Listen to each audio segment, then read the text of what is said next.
Hello, আসসালামু আলাইকুম। চলে আসলাম আরেকটা নতুন ভিডিও নিয়ে। আমার প্রচণ্ড ঠান্ডা লেগেছে, তাই হয়তো কণ্ঠটা অন্যরকম শোনা যেতে পারে। যাই হোক, সেদিন চলে গিয়েছিলাম আমার খালা শাশুড়ির বাসায়। তো এখানে আমার ছেলে মেয়েকে রাস্তায় ছেড়ে দিচ্ছি। এখানে ওরা লেখাপড়া শিখতেছে, ক খ লেখা ছিল, তো আমরা ওগুলোই দেখাচ্ছিলাম আর হাসাহাসি করতেছিলাম। এখানে পরে উবার কল করলাম, উবার আসলো। দেন উবারে উঠে আমরা মোহাম্মদপুর নামি। মোহাম্মদপুর নেমে ওখান থেকে আবার অটোতে করে খালামণির বাসায় যেতে হয় একটু ভিতরের দিকে। ওই দিনের ওয়েদারটা এত সুন্দর ছিল, আমরা খুবই রিল্যাক্সভাবে গিয়েছি। দেন চলেও গিয়েছিলাম খুবই সকাল সকালে। আমরা প্রায় 8:30 9টার মধ্যে খালামণির বাসায় পৌঁছে গিয়েছিলাম। যেই আমরা নাস্তা করি, নাস্তা করে এই যে এখানে বসে বসে বাদাম খাচ্ছি। এখানে আমার বাচ্চারা বৃষ্টি এনজয় করছে, আর ওয়েদারের সাথে ওই টাইমে বাদাম খাওয়াটা একদম বেস্ট ছিল। তো ওখানে আমার খালা শাশুড়ির বাড়ির একটা বাচ্চা আছে, ও খুব একটা বড় না, ছোটই, ওই যে দেখা যাচ্ছে। তো ওরা তো বেবিদেরকে পেয়ে এত খুশি, মানে কি পরিমাণ যে ওরা খেলা করছে ওই দিন। আমার ছেলে মেয়ে তো বাচ্চা ছেলে মেয়ে দেখলেই খুশি হয়ে যায়। ও অনেক হ্যাপি ছিল। খালামণির বাসা থেকে কাছে একটা পার্ক ছিল, খুব সম্ভবত নামটা জলপরি পার্ক অ্যান্ড রেস্টুরেন্ট এরকম কিছু। তো ওখানে আমরা কাছেই দেখে ভাবলাম যে বিকেলবেলা একটু ঘুরে আসি। যে ওখানে আবার গান বাজছিল, আমার মেয়ে তো গানের সাথে সাথে কি নাচ, এখানে লাফালাফি করতেছে, নাচতেছে। ভিতরে অনেক ধরনের রাইড ছিল। তো আমরা ফার্স্টে একটু বাহিরটা ভালো করে ঘুরে দেখছিলাম, সামনে অনেক সুন্দর বাড়ি টাড়ি ছিল।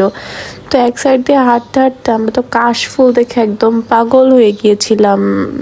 যেখানে আমরা কাশফুলে ঘুরতে যেতে পারতেছি না, সেখানে ঘুরতে এসে হঠাৎ করে কাশফুল পেয়ে গেলাম।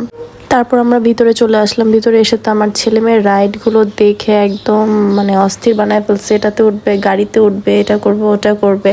তো আমরা দেখতেছিলাম যে ওদের জন্য কোনটা সেফও হয়, আবার ওরা এনজয়ও করতে পারবে, ওদের শরীর খারাপ হবে না।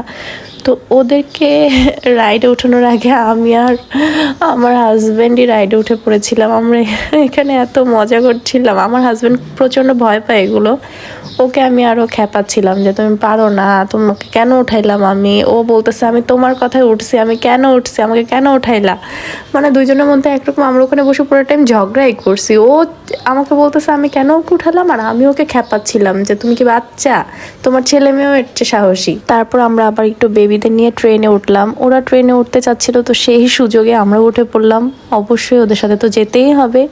দেন উঠলাম নাগরদোলায়। উফ, এটা যে কি ইন্টারেস্টিং ছিল। এই দিন এটাতে আমি খুবই এনজয় করছি আমরা। আর এখান থেকে পুরো ভিউটা ভালো করে দেখা যাচ্ছিল। এখানে আমি, আমার মেয়ে আর ওর চাচি উঠেছিলাম, আর আরেকটাতে ওর দাদা ভাই, ওর চাচা আর আমার ছেলে উঠেছিল। আমরা খুব মজা করছি, এখানে একদম বাচ্চা হয়ে গেছিলাম। বলে না বাচ্চাদের জায়গায় গেলে বাচ্চাই হয়ে যায় আমরা। মনটা তো এখনো বাচ্চা, যতই বয়স বাড়ুক। তারপর ওখান থেকে ঘুরে টুরে আমরা আবার খালামণির বাসায় ব্যাক করলাম। ব্যাক করে রাতে ডিনার করে দেন আবার রওনা দিয়ে বাসায় চলে আসলাম।